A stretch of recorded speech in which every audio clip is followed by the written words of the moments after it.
Let's do a quick myth busting on guitar pick angles, and the reason I made this video is because I'm seeing an increasing number of YouTube videos and YouTube shorts that talk about this topic, and they're not incorrect, they're incomplete.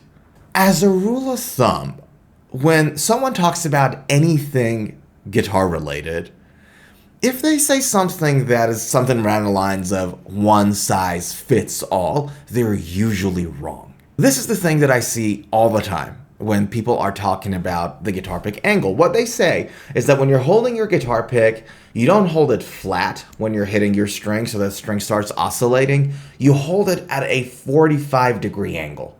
So you basically rotate your wrist 45 degrees, and then they will tell you, correctly so, it's 45 to begin with, but you'll figure it out. Everyone's body and physique works differently, which is all good. That's correct. But they will say, start with 45 and play like that. This is partially correct. And the reason this is incomplete is because rotating your hand at 45-degree angle, hitting your pick to your string at a 45-degree angle, has its own use case.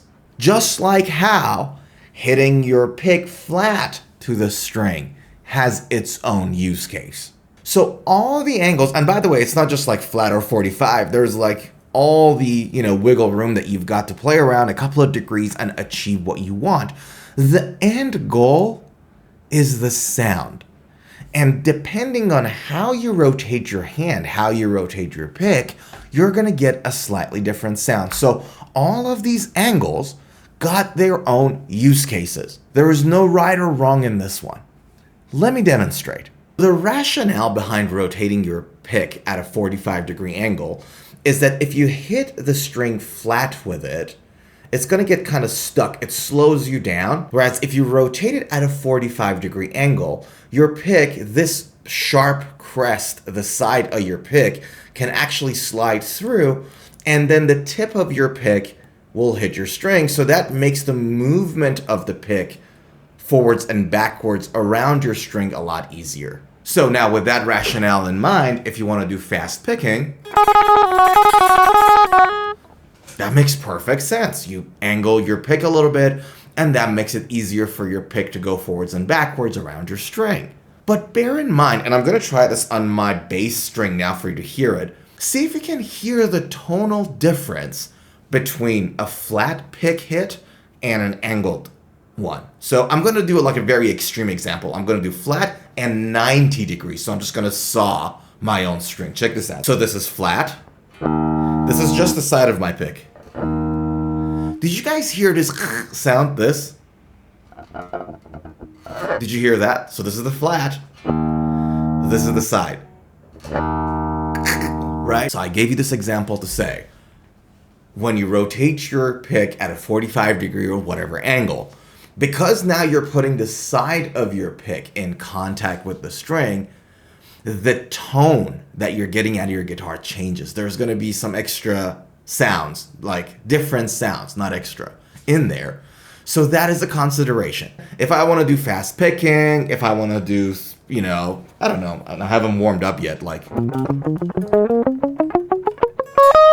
If I want to play my modes or whatever not, yeah, I'll angle my pick a little bit. But what if I want to play something like this?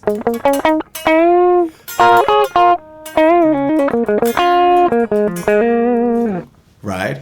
Some blues licky that is very staccato, that is very hit, that plucks the string literally. Like, I want it to be staccato. Well, then I'm a lot more inclined to flatten my pick when I'm, stroking those strings. Another example of when I like to flatten my pick a little bit is when I want to play gallopy style, like,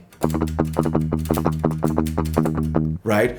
And people would ask, well, why would you do that? It's like a fast picking kind of a pattern. It's very fast, da-da-da-da-da-da-da. Why don't you angle the pick? And the reason for that is because if I want to play gallop or these kind of like picking patterns, I want my notes to be really tight. I'm playing a lot of notes in a short span of time, and they're very percussive. And in that mix, there's no room for a sound like, right? There's no room for that.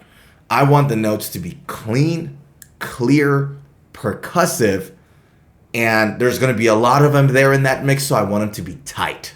So what I do, and I recommend people to do for those instances, is to flatten your pick just a little bit more, but distance your pick a little bit from the string so that you can play these kind of patterns. So I just made this short video to tell you that when somebody tells you, oh, hold your pick at a 45-degree angle, and that's the correct way, they're not completely right. It really depends on what you want to get out of your guitar in terms of sounds and what's possible. Fast picking, tremolo picking, 100%.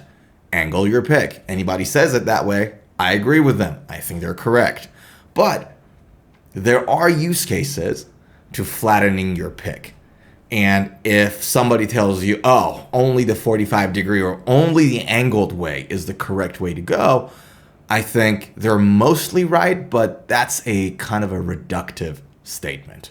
And that's about it. Thanks for hanging out, and I hope this video provided you some good value and perspective. And with that said, don't forget to subscribe to the channel, and I'll see you in the next video. Take care of yourself.